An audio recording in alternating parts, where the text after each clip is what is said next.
Hi, I'm Jake with Archery, and today we're going to look at the Eliminator HT. We're going to go ahead and set it up, shoot it, sight it in, and review it. First, we'll start with taking off the packaging.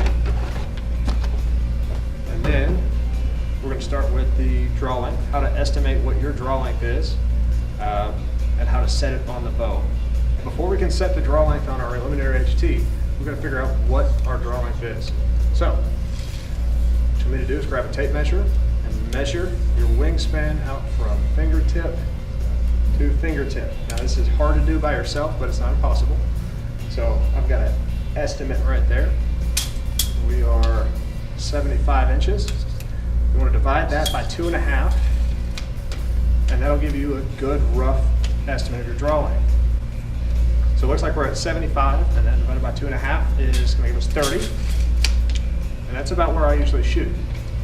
So it works as a good rough estimate. You might have to adjust it a little bit to be a little bit more comfortable with it. It all depends on you. Let's go ahead and change the draw length on the bow. All right, so we've got our draw length figured out. And for me, I want to set this to 30 inches. To adjust the draw length on the Eliminator HT, you want to come on over here. Let's see if you can see this. There's one screw in each cam on the modules.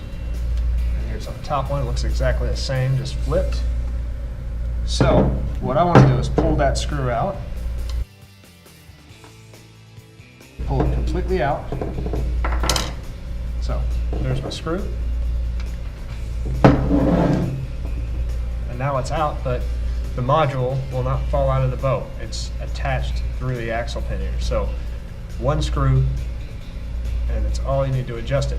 Now, you can tell on the back side here, this says fish and hunt. There's two different settings for the module. We want to put it on hunt.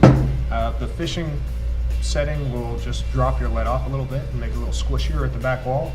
That is more, well, that is for fishing, like it describes. But the hunting module setting will give me the best lead off and make it shoot a little bit more consistent for a hunting setup. So that's the farthest hole over here. We're going to line that 30, because I was a 30-inch draw, we're going to line that 30-inch hole up right there with it, and then put the screw back in and snug it up. Now you may have to go through and adjust it 1 or 2 times to get it where it's comfortable for you. That's fine, it's easy enough to do.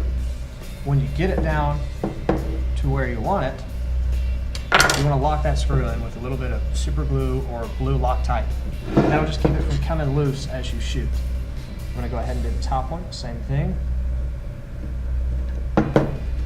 Pulling my screw out, adjusting it to 30, aligned with the hunting hole, and replacing that screw and snugging it up. You can tighten them too much and strip the screw out, and that's not good either. So just nice and snug, and when you get it where you want it, you'll set your screws in with some thread locker, like Loctite or super glue. And that's how you adjust the draw length. All right, so we've adjusted our draw length. Now it's time to see if it's actually going to fit you. And it's real easy to do. First off, you want to put an arrow in the bow and aim towards a safe target, which I've got a whole bunch of bags down there. So if I accidentally shoot it, I'm not going to dry fire the bow, and I'm not going to shoot something I don't want to. Go ahead and draw it back. Now, I'm looking for a good anchor point, so I can bring the string up to my face. If you shoot already, go back to the spot you normally go to. And then I'm looking at my front arm. My left arm here needs to have just a slight amount of bend in it. I don't want to be way too straight. I don't want to be really bent up and short. I want to be relaxed. Good posture, good anchor point, and a nice little bit of bend in my arm.